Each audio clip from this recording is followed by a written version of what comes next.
만약 전능하신 하나님이 여러분의 고통을 이미 다 아시고 관계를 맺기 원하신다면 왜 지금 당장 여러분 눈앞에 있는 현실의 고난을 단숨에 없애주지 않으시는 걸까요? 참, 그게 우리가 신앙생활하면서 가장 많이 부딪히는 딜레마죠.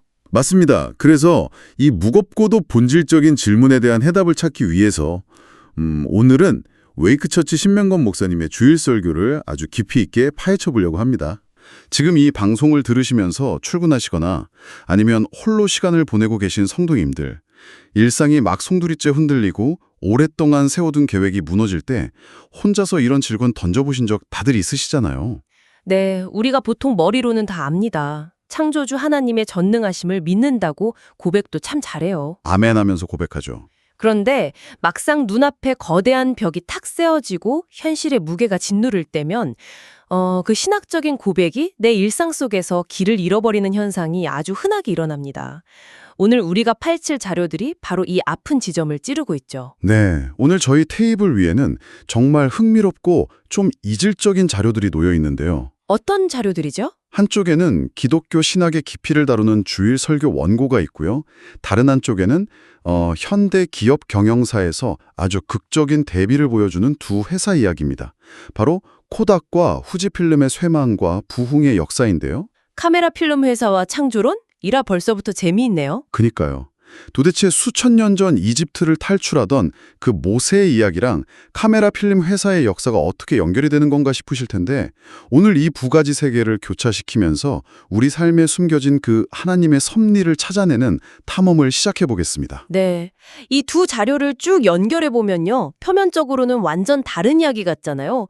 근데 결국 하나의 거대한 본질로 수렴이 됩니다. 어떤 본질인가요? 바로 하나님의 그 위대한 섭리와 그것을 자기가 아는 과거의 경험이라는 좁은 상자 안에 가두려는 인간의 제한된 인식, 이 둘 사이의 충돌인 거죠. 와, 섭리와 인식의 충돌. 진짜 멋진 표현이네요. 그럼 그 충돌이 얼마나 파괴적인 결과를 낳았는지 코닥의 이야기부터 한번 짚어보죠. 좋습니다. 불과 몇십 년 전만 해도 우리가 가족여행 가거나 졸업식 하면 무조건 노란색 상자에 든 그 코닥 필름을 샀잖아요. 네, 시장의 완전 절대 강자였죠. 네, 사진하면 코닥이었으니까요. 그런데 지금 일상에서 코닥이라는 브랜드를 찾아볼 수가 없어요. 근데 더 놀라운 건 뭔지 아십니까? 이 회사가 기술력이 뒤처져서 망한 게 아니라는 사실이에요. 아, 세계 최초의 디지털 카메라 발명과 관련이 있죠. 맞아요. 1975년에 세계 최초로 디지털 카메라를 발명한 사람이 코닥의 엔지니어였습니다. 스티브 세슨이라는 직원이었죠.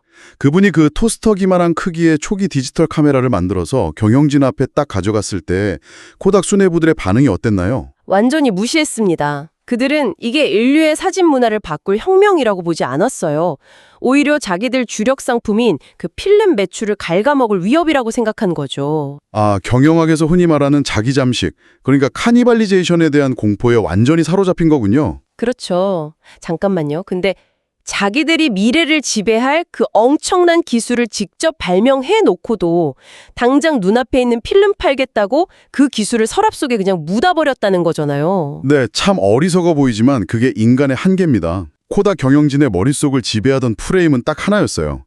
사람들은 영원히 사진을 종이로 인화해서 앨범에 꽂아둘 것이다. 과거의 성공 공식이네요. 맞습니다. 인화지 판매랑 현상소, 인프라라는 자기들이 완벽하게 통제할 수 있는 아주 익숙한 세계를 포기하기 싫었던 거죠. 시대가 완전 디지털로 넘어가서 사람들이 화면으로 사진을 소비하고 있는데도 코닥은 계속 아날로그 장비에만 천문학적인 돈을 부었습니다. 와, 시대는 이미 스마트폰으로 다 넘어갔는데 예전 폴더폰에 달고 다니던 그 휴대폰 고리를 우리가 세상에서 제일 잘 만든다면서 거기다 전 재산을 투자한 셈이네요. 정확한 비유입니다. 결국 코닥은 자기들이 지키려 했던 그 작은 필름 상자 안에서 파산하고 맙니다. 그런데 여기서 우리가 생각해봐야 할 건 이 비즈니스 실패 사례가 오늘 성도님들의 신앙과 대체 어떻게 맞닿아 있냐는 거죠. 듣다 보니까 저도 막 찔리는데 어떻게 연결이 될까요? 코닥의 몰락은 그냥 기술 예측을 잘못한 게 아닙니다. 본질을 잃어버린 채 과거의 껍데기에만 집착한 결과거든요. 이걸 우리 신앙에 비추어 보면 엄청나게 무서운 경고가 됩니다. 아, 무서운 경고라. 성도님들도 한번 가슴에 손을 얹고 생각해 보십시오. 우리는 창조주 하느님을 지금 어떻게 대하고 있나요? 하나님의 내 삶에 일하시는 방식을 내가 과거에 은혜 받았던 아주 특정한 방식이나 내가 원하는 그 타이밍이라는 좁은 필름 상자 안에 가두려 하고 있지는 않으신가요? 와, 확 와닿네요. 내가 기대한 방식대로 응답하시지 않으면 하나님이 일하시지 않는다고 막 단정 지어버리는 우리의 태도를 꼬집는 거군요. 그렇죠. 하나님은 이미 새로운 차원, 즉 더 크고 완전한 섭리로 내 삶을 이끌어가려고 하시는데 우리는 계속 하나님 바짓가랑이 잡고 과거의 그 익숙한 인화지 내놓으라고 떼를 쓰고 있는 격입니다. 부끄럽네요, 정말. 그래서 여기서 코닥이랑은 완벽하게 다른 길을 걸어간 또 다른 기업, 후지필름의 생존 방식을 좀 볼 필요가 있습니다. 이들도 코닥이랑 똑같이 디지털 시대라는 거대한 쓰나미를 맞았거든요. 맞아요. 심지어 이 회사는 이름부터가 후지필름이잖아요. 아예 이름에 필름이 딱 박혀 있는데. 네. 그런데 이들은 그 필름이라는 껍데기에 매몰되지 않았습니다. 자기들의 진짜 본질, 진짜 무기가 뭔지를 아주 깊이 파고들었죠. 필름 회사의 본질이 사진 찍는 게 아니었나요? 후지필름 경영진은 자신들의 본질을 단순히 사진 찍는 얇은 막이 아니라 사진의 색이 바래는 걸 막아주는 정밀한 항산화 화학기술, 그리고 콜라겐을 다루는 기술이라고 재정의했습니다. 오, 화학기술이요? 네. 그리고 이 본질을 쫙 추출해내서 겉보기엔 전혀 다르게 보이는 새로운 시장으로 과감하게 뛰어들었어요. 어딘가요, 거기가? 피부 노화를 막는 화장품 산업, 그리고 정밀한 세포막을 다루는 제약 산업이었습니다. 와, 대박이네요. 껍데기를 과감히 벗어던지고 진짜 본질을 붙잡은 거잖아요. 그 결과 필름 시장에다 박살나는 와중에도 후지필름은 사상 최대 실적 내면서 날아올랐죠. 맞습니다. 자, 이 두 기업의 엇갈린 운명을 머릿속에 잘 담아두시고요. 이제 수천 년 전 중동의 모래사막으로 시선을 한번 돌려보겠습니다. 출애굽기 3장에 성경 전체를 관통하는 엄청난 장면이 등장하거든요. 아, 모세가 불타는 떨기나무 앞에서 하나님을 만나는 그 장면이군요. 80세 노인 모세를 부르시고 이집트로 가서 내 백성을 해방시켜라. 사명을 주시잖아요. 네, 그때 모세가 하나님께 아주 결정적인 질문을 던집니다. 제가 이스라엘 백성들한테 가서 하나님이 나를 보내셨다고 하면 그들이 분명히 그의 이름이 무엇이냐고 물어볼 텐데 제가 대체 뭐라고 대답해야 합니까? 그때 하나님이 대답하시죠. 나는 곧 나다. 영어로 I am who I am. 스스로 있는 자다라고도 번역이 되죠. 이 선언은 기독교 신학에서 하나님의 존재와 그분의 주권을 나타내는 가장 경이로운 계시입니다. 왜 그토록 경이로운 건가요? 고대 이집트 문화권에서는 신들마다 구체적인 담당 영역이랑 자기만의 이름이 있었어요. 태양의 신 라, 나일강의 신 하피 이런 식으로요. 아, 무슨 부서 담당자처럼요? 그렇죠. 모세도 약간 그런 차원에서 당신의 이름이 뭐냐 하고 물었을지 모릅니다. 하지만 하나님은 어떤 특정한 사물이나 현상의 가치는 그런 제한적인 분이 아니라 과거, 현재, 미래를 모두 초월해서 영원토록 스스로 존재하는 우주의 근원임을 딱 밝히신 겁니다. 그러니까 우리가 누군가랑 되게 깊은 관계를 시작할 때 가장 먼저 하는 일이 진짜 이름을 서로 나누는 거잖아요. 가짜 이름이라 가명을 알려주면 넌 나랑 깊은 관계 맺을 생각 꿈도 꾸지 마 이거고. 정확합니다. 근데 영원하신 우주의 창조주께서 이집트에서 채찍 맞으며 노예로 살아가던 그 비참한 자들한테 당신의 진짜 영원한 본질적인 이름을 알려주셨다. 이거 정말 엄청난 은혜의 사건 아닌가요? 바로 그게 핵심입니다. 이스라엘 백성이 무려 430년 동안 이집트에서 끔찍한 노예 생활을 했잖아요. 그 긴 세월 동안 그들은 하나님이 침묵하신다고 우리를 버렸다고 느꼈을 겁니다. 저라도 그렇게 느꼈을 것 같아요. 하지만 하나님이 당신의 그 영원한 이름을 계시하셨다는 건 이런 뜻입니다. 내가 너희의 그 긴 고통을 단 한순간도 빠짐없이 다 지켜보고 있었다. 그리고 이제 적극적으로 너의 삶에 개입해서 영원한 언약 관계를 시작하겠다. 일방적인 은혜의 맹세죠. 와, 소름 돋네요. 세상에 유행하는 기업 브랜드나 힘있는 제국들 이름은 결국 코닥처럼 먼지가 되어 사라지는데 하나님의 이름은 영원하다는 선언이군요. 맞습니다. 참고로 이 놀랍고 깊이 있는 통찰은 오늘 우리가 깊이 파헤치고 있는 자료죠. 웨이크처치 신명관 목사님의 설교 내용에서 발견할 수 있는 핵심 메시지입니다. 네, 웨이크처치 신명관 목사님의 통찰을 딱 듣고 나니까 이어지는 출애굽기 4장 장면이 완전히 새롭게 다가옵니다. 모세가 돌아가서 그 하나님의 이름이랑 그분이 우리를 살피셨다는 소식을 전하니까 이스라엘 백성들이 다 같이 엎드려서 경배하잖아요. 네, 그 430년의 한이 싹 풀리는 순간이었겠죠. 얼마나 감격스러웠겠습니까? 진짜 펑펑 울었을 것 같아요. 백성들 입장에서는 그 순간이 자기들의 신앙 여정에서 가장 완벽하고 아름다운 장면, 그러니까 이른바 영적 코닥 모멘트였을 겁니다. 아, 영적 코닥 모멘트.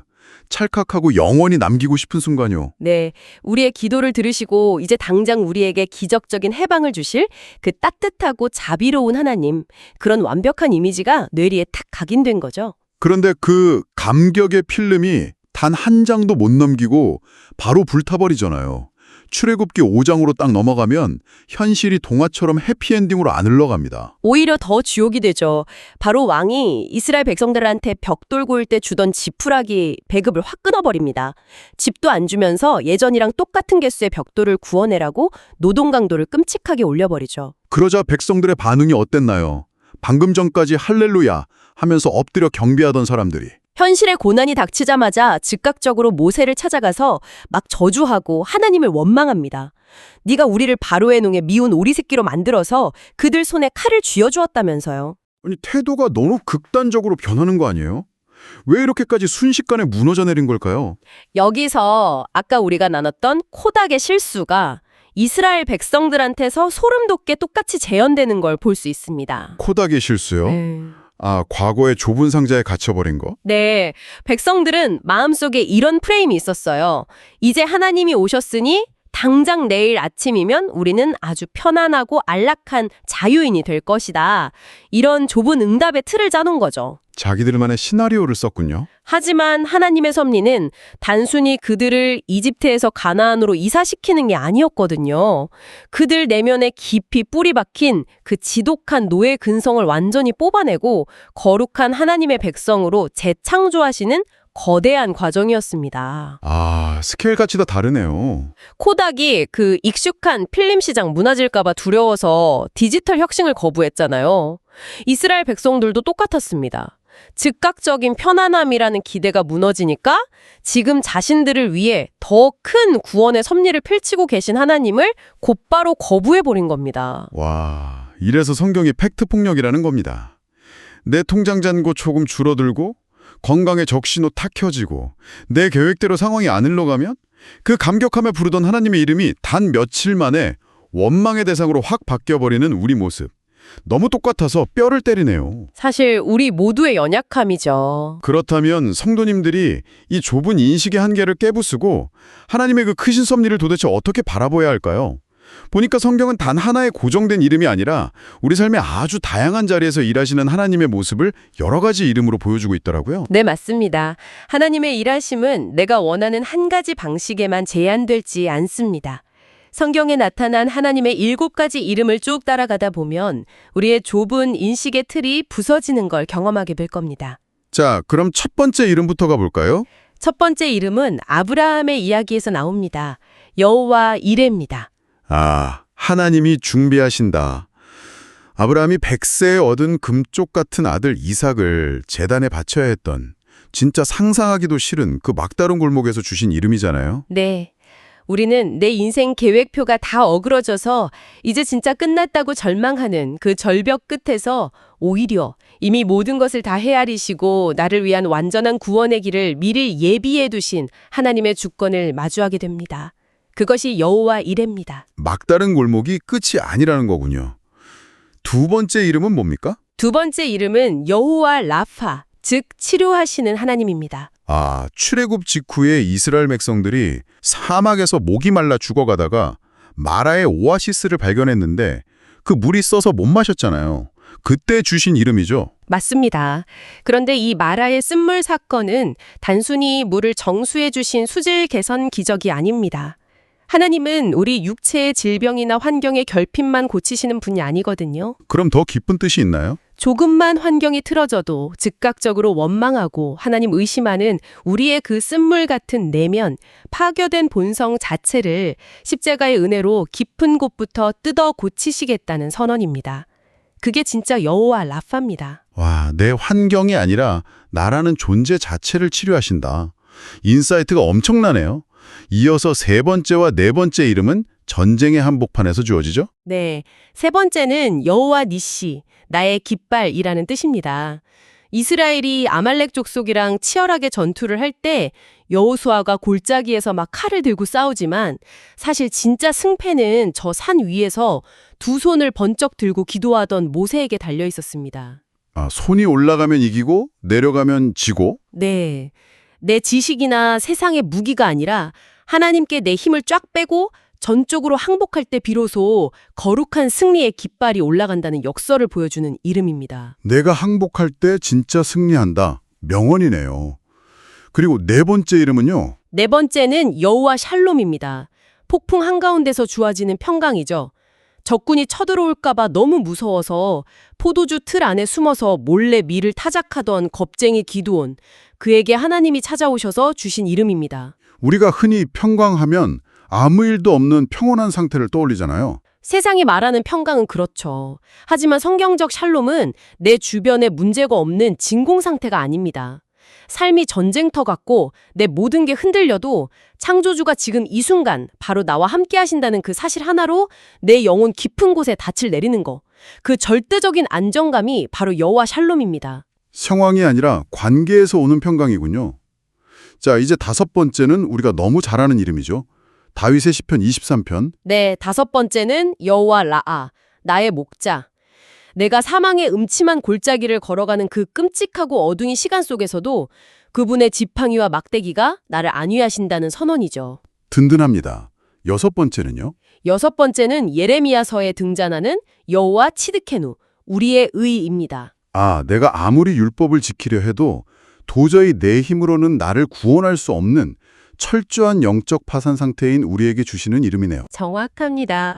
하나님이 친히 찾아오셔서 예수 그리스도를 통해 당신의 그 완벽한 의로움을 우리에게 입혀주신다는 아주 거대한 복음의 진리죠. 네, 그리고 드디어 마지막 일곱 번째 이름입니다. 에스겔서에 등장하는 여호와 쌈마입니다. 그 뜻은 여호와께서 거기 계신다입니다. 아, 여호와께서 거기 계신다. 저는 이 일곱 번째 이름에서 정말 큰 충격을 받아요. 우리는 고난이 딱딱 치면 늘 이런 생각만 하잖아요. 이 상황에서 어디로 도망칠까? 이 고통이 도대체 언제 끝날까? 네, 빨리 벗어나고만 싶어 하죠. 그런데 하나님은 네가 있는 그 바벨론 포로지 같은 절망의 한복판, 그 지옥 같은 자리에 내가 너와 함께 있다, 거기 계신다라고 말씀하시는 거네요.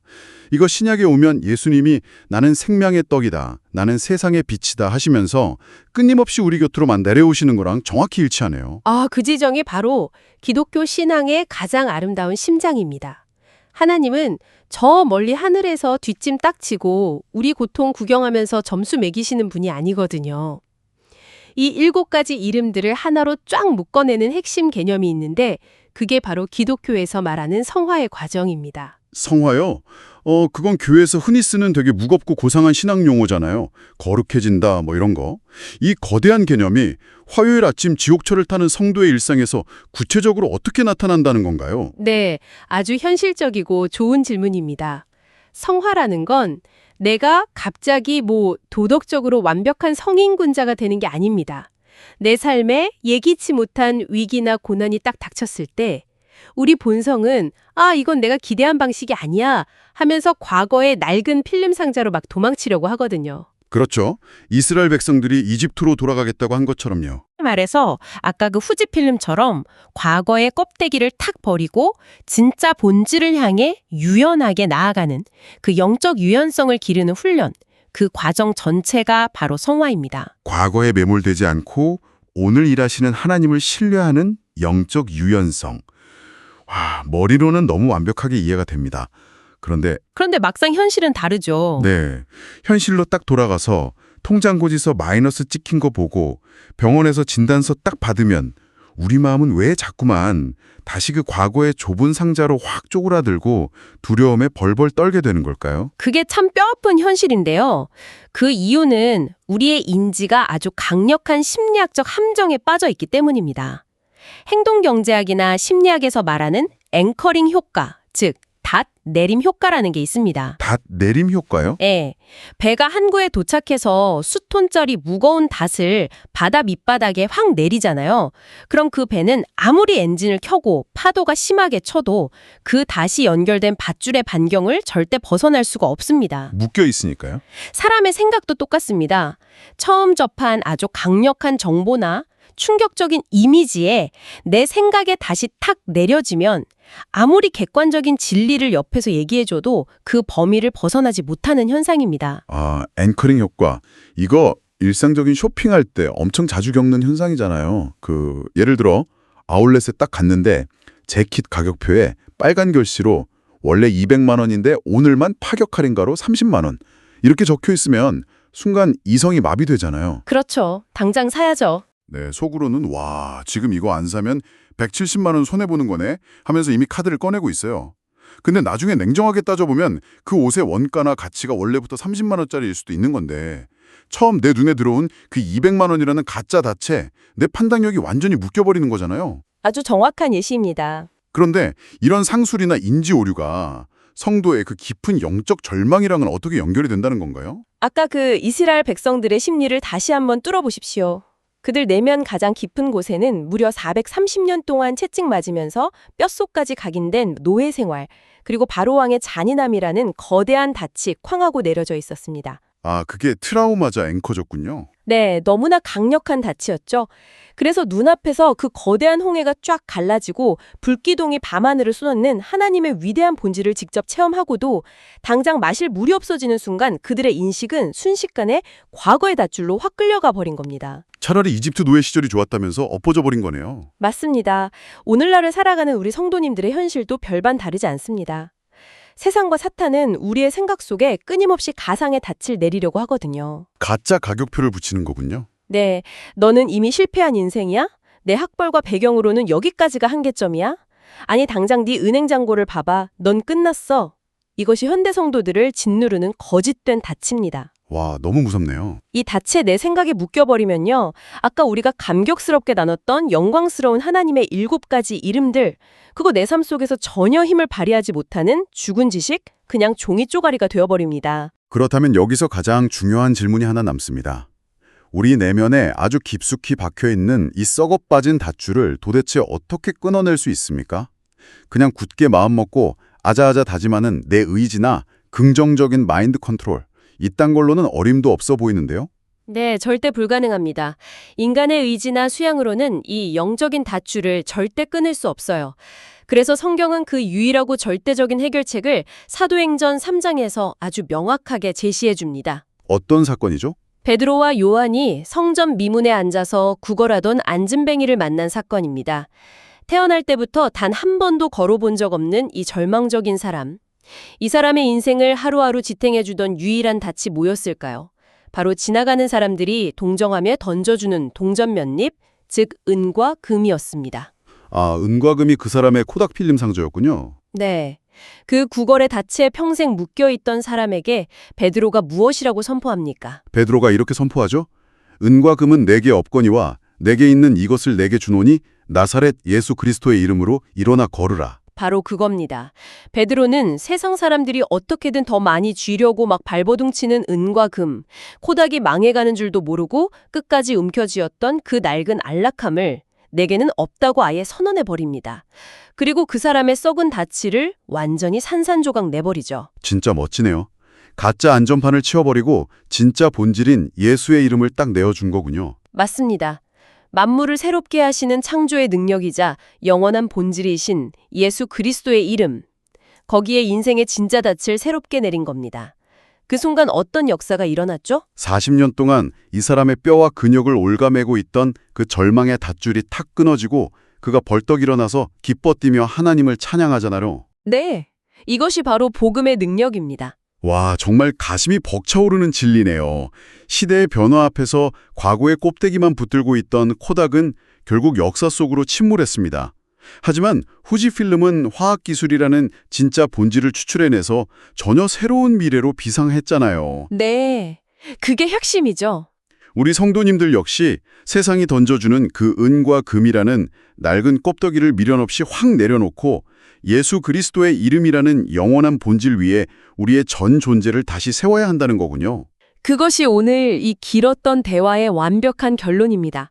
골로새서 3장 17절은 우리에게 이렇게 명령합니다.